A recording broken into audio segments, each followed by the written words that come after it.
اعوذ باللہ من الشیطان الرجیم بسم اللہ الرحمن الرحیم وَإِذَا قِيلَ لَهُمْ اور جب کہا جاتا ہے ان سے آمنو ایمان لے آؤ بما اس پر جو انزل اللہ اتارا اللہ تعالی نے قالو تو وہ کہتے ہیں نؤمنو ہم تو ایمان رکھتے ہیں بما اس پر جو انزلا اتارا گیا علینا ہمارے اوپر ویکفرون اور انکار کرتے ہیں بما اس کا جو وراءہ اس کے سوا ہے وہو الحق اور حال یہ ہے کہ وہ سچی کتاب ہے مصدقا لما تصدیق کرتی ہے اس کتاب کی جو معہم ان کے پاس ہے قل کہہ دیجئے فلما پھر کیوں تقتلون قتل کرتے رہے ہو انبیاء اللہ اللہ تعالیٰ کے پیغمبروں کو من قبل اس سے پہلے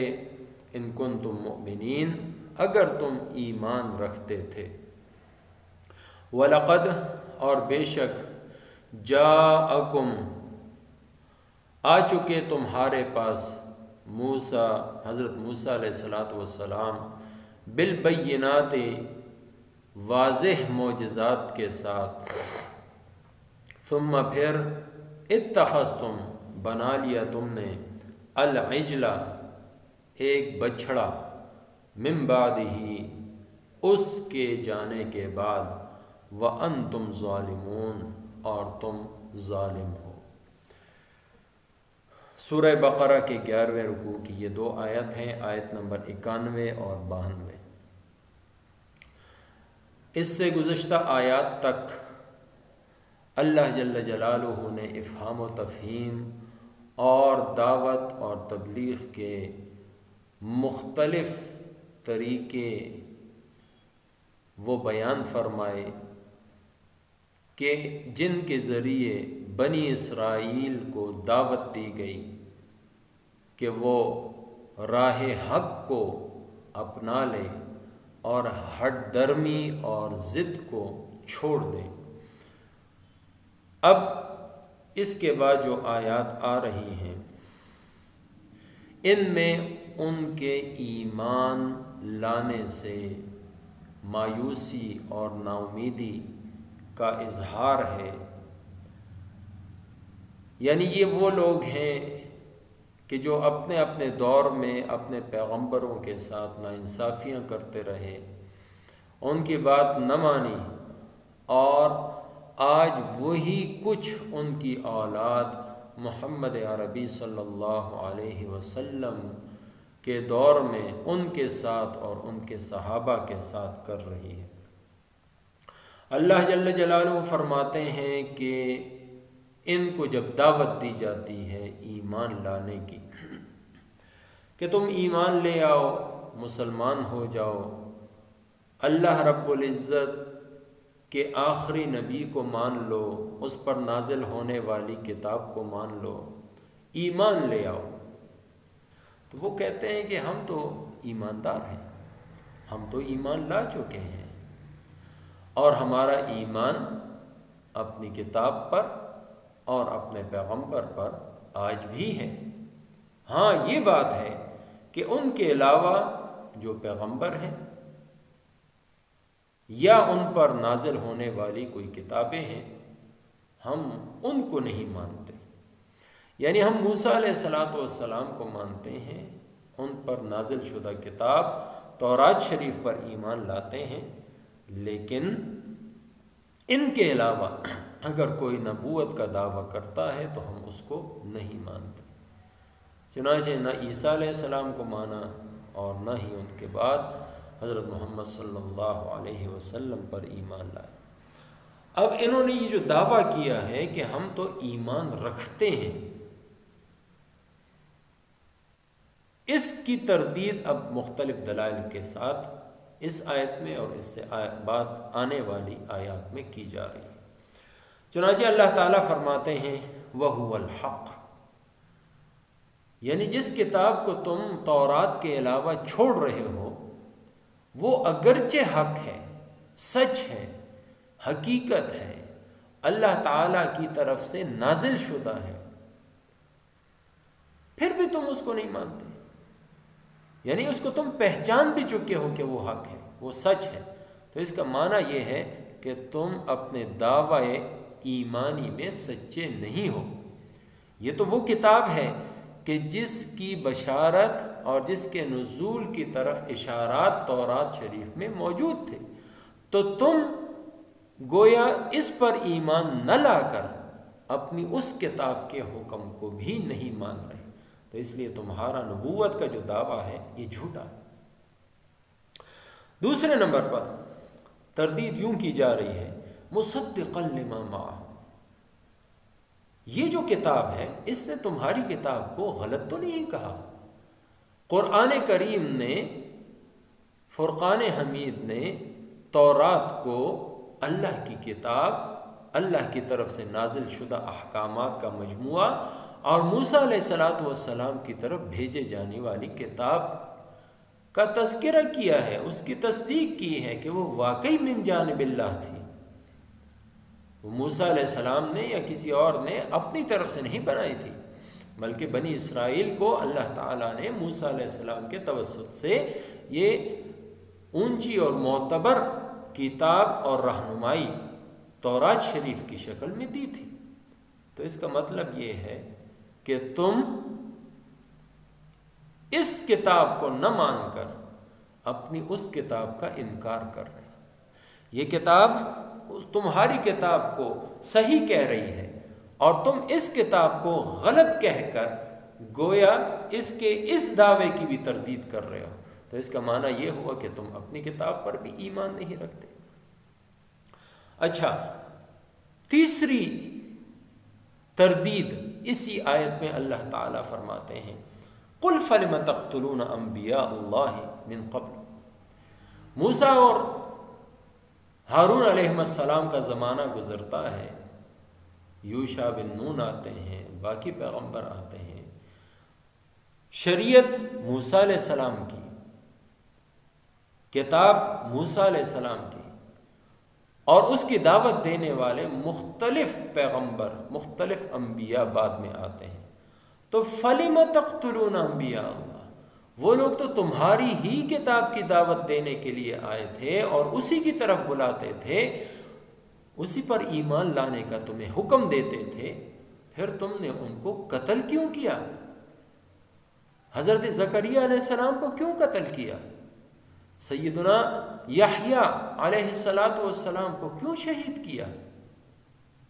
حالانکہ وہ تو تمہارے کتاب کی طرف بلانے والے تھے۔ تو مطلب یہ ہوا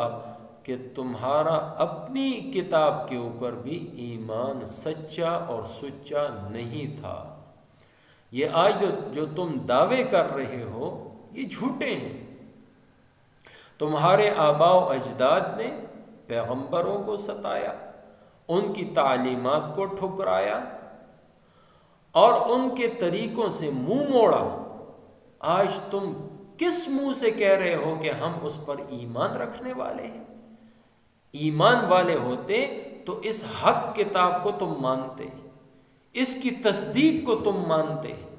اپنے پیغمبروں کو قتل نہ کرتے۔ لیکن یہ ساری چیزیں اس چیز کا ثبوت ہیں کہ تم حقیقت میں مومن نہیں تھے، ایمان لانے والے نہیں تھے۔ پھر اس کے بعد اللہ تعالیٰ چوتھی تردید اگلی آیت میں فرماتے ہیں، وَلَقَدْ جَاءَكُم مُوسَىٰ بِالْبَيِّنَاتِ، موسیٰ علیہ السلام تو تمہارے پاس واضح دلائل لے کر آئے تھے، تم نے ان کے دور میں کیا کیا؟ ان کے دور میں اللہ تعالیٰ نے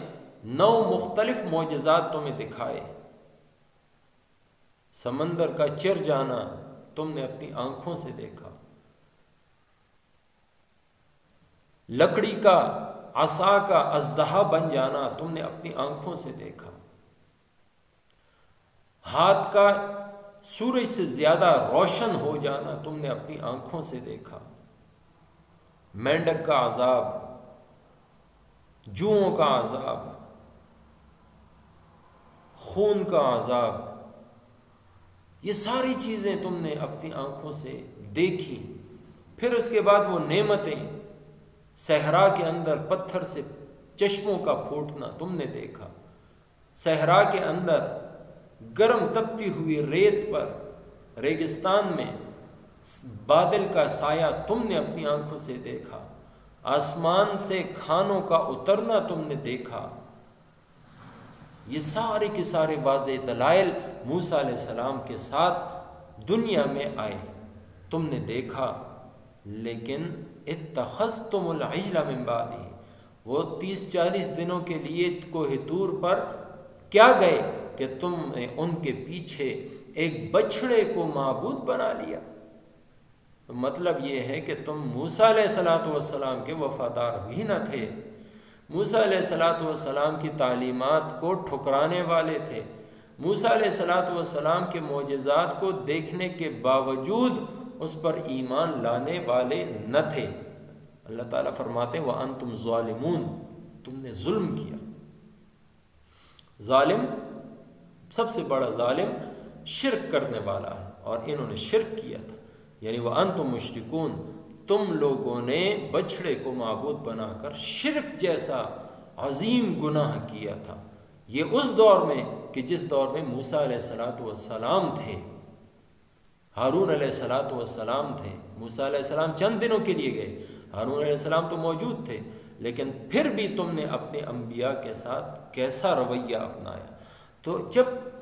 تم آج یہ کہتے ہو کہ ہم تو اپنی کتاب پر ایمان رکھتے ہیں، عجیب بات ہے، کیسے ایمان رکھتے ہو؟ تمہارے آباء و اجداد نے تو اس دور میں بھی، موسیٰ علیہ السلام کے دور میں، شرک جیسا قبیح عمل کیا، تم کیسے مومن ہو؟ تو مطلب یہ ہے کہ جب تم موسیٰ علیہ السلام اور ان کے بعد آنے والے بنی اسرائیل کے انبیاء کے ساتھ ایسا ظلم والا معاملہ اور ایسی نافرمانیاں تم کر سکتے ہو، تو آج محمد عربی صلی اللہ علیہ وسلم، جن سے تم حسد کی وجہ سے، ضد کی وجہ سے کہ بنی اسماعیل میں سے کیوں ہیں، تم ان کا انکار کر رہے ہو، تو یہ کوئی عجیب بات نہیں ہے۔ تم نے اپنوں کے ساتھ ایسا رویہ اپنایا، تو آج تم انہی کی اولاد ہو، آج وہی رویہ تم محمد صلی اللہ علیہ وسلم کے ساتھ اپنا رہے ہو۔ ان کے دعوی ایمانی کی تردید کے لیے اگلی جو رد کرنے کے لیے اللہ تعالیٰ نے دلیل دی ہے، وہ انشاءاللہ آئندہ آیت میں، آیت نمبر 93 میں آئے گی۔ اللہ تعالیٰ مجھے آپ کو سب مسلمانوں کو قرآن و سنت پر عمل کرنے کی توفیق عطا فرمائے۔ وَإِذَا قِيلَ لَهُمْ، اور جب کہا جاتا ہے ان سے، آمنوا کہ مانو، بما انزل اللہ، اس کو جو اللہ نے بھیجا ہے، قالوا تو وہ کہتے ہیں، نؤمن ہم تو مانتے ہیں، بما اس کو جو انزل علینا اترا ہے ہم پر، ویکفرون اور نہیں مانتے، بما وراءہ اس کو جو اس کے سوا ہے، وہو الحق اور حال یہ ہے کہ وہ کتاب سچی ہے، مصدقا لما تصدیق کرتی ہے، معہم اس کتاب کی جو ان کے پاس ہے۔ قل کہہ دیجئے، فلم تقتلون پھر کیوں قتل کرتے رہے ہو، انبیاء اللہ اللہ تعالیٰ کے پیغمبروں کو، من قبل اس سے پہلے، ان کنتم مؤمنین اگر تم ایمان رکھتے تھے۔ وَلَقَدْ جَاءَكُمْ اور بے شک آ چکا تمہارے پاس، موسیٰ حضرت موسیٰ علیہ السلام، بالبینات صریح معجزات لے کر، ثم اتخذتم پھر تم نے بنا لیا، العجل بچھڑے کو، معبود، من بعدہ اس کے جانے کے بعد، وَأَنْتُمْ ظَالِمُونَ اور تم ظالم ہو۔ وَمَا تَوْفِيقِي إِلَّا